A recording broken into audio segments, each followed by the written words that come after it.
जय हिंद दोस्तों। डिक्टेशन शुरू होगी 5 सेकंड बाद।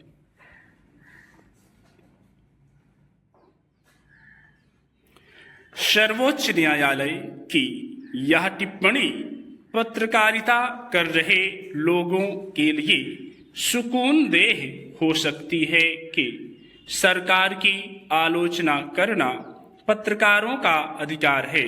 हालांकि देखने की बात है कि सरकारें इस बात को कहां तक स्वीकार कर पाती हैं। सर्वोच्च न्यायालय ने यह टिप्पणी उत्तर प्रदेश के एक पत्रकार के खिलाफ दायर मुकदमे की सुनवाई करते हुए की।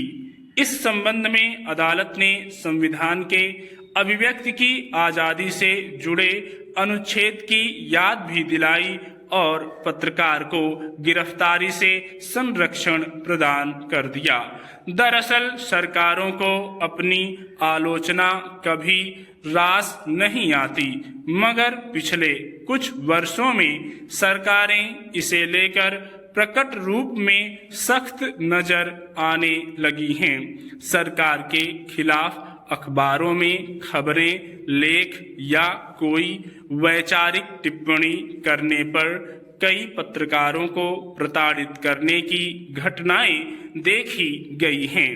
यहाँ तक कि कुछ पत्रकारों पर गैर कानूनी गतिविधि निवारण अधिनियम के तहत भी मुकदमे दर्ज किए गए, जिसमें जमानत मिलनी मुश्किल होती है।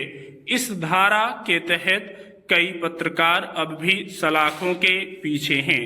कुछ मामलों में पहले भी सर्वोच्च न्यायालय कह चुका है कि सरकार की आलोचना देशद्रोह नहीं माना जा सकता, मगर किसी सरकार ने उसे गंभीरता से नहीं लिया। कुछ राज्यों में ऐसे भी उदाहरण हैं जब सरकार की किसी नीति या फैसले की आलोचना करने पर पत्रकारों को पकड़कर थाने में बंद किया गया और उनके साथ मारपीट की गई। दरअसल इस तरह की कोशिशें सच्चाई को सामने लाने से रोकने के लिए की जाती हैं, जबकि स्वस्थ लोकतंत्र का तकाजा है कि पत्रकारीय आलोचना को प्रोत्साहित किया जाए। इससे सरकारों को अपनी नीतियों के निर्धारण, योजनाओं के संचालन आदि में सुधार करने का अवसर मिलता है। आलोचना को रोककर गलत नीतियों को चलाते रहना एक तरह से लोकतांत्रिक प्रक्रिया को बाधित करने का प्रयास ही होता है। हालांकि आलोचना का अर्थ हर समय निंदा करना नहीं होता। किसी भी मुद्दे के पक्ष और विपक्ष का तार्किक विश्लेषण करना होता है। पत्रकारिता यही करती है, वह लोकहित में सरकार को कदम उठाने का रास्ता सुझाती रहती है, इसीलिए उसकी विश्वसनीयता होती है। मगर सरकारें जब उसके मूल स्वभाव को ही बदलने का प्रयास करती हैं तो उसकी विश्वसनीयता पर प्रहार करती हैं। ऐसे में पत्रकारिता लोकतंत्र का चौथा स्तंभ ना होकर प्रचार तंत्र में तब्दील होने लगती है। किसी देश की पत्रकारिता कितनी स्वतंत्र है और कितने साहस के साथ अपने सत्ता प्रतिष्ठान की आलोचना कर पा रही है, इससे उस देश की खुशहाली का भी पता चलता है।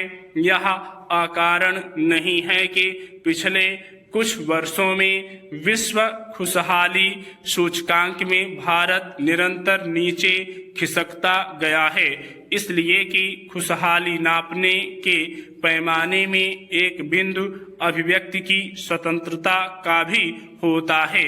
इसे विडंबना ही कहेंगे कि कोई देश अपनी आर्थिक तरक्की का तू मार तो खूब बांध ले, पर खुशहाली के मानकों पर गरीब कहे जाने वाले देशों से भी पीछे नजर आए। पत्रकारिता आर्थिक, सामाजिक और राजनीतिक विसंगतियों को दूर करने में मदद करती है। उसका लाभ उठाने के बजाय अगर उसका गला घोंटने का प्रयास होगा तो सही अर्थों में विकास का दावा नहीं किया जा सकता। अगर कोई सरकार सचमुच उदारवादी और लोकतांत्रिक होगी तो वह आलोचना से कुछ सीखने का प्रयास करेगी। स्टॉप।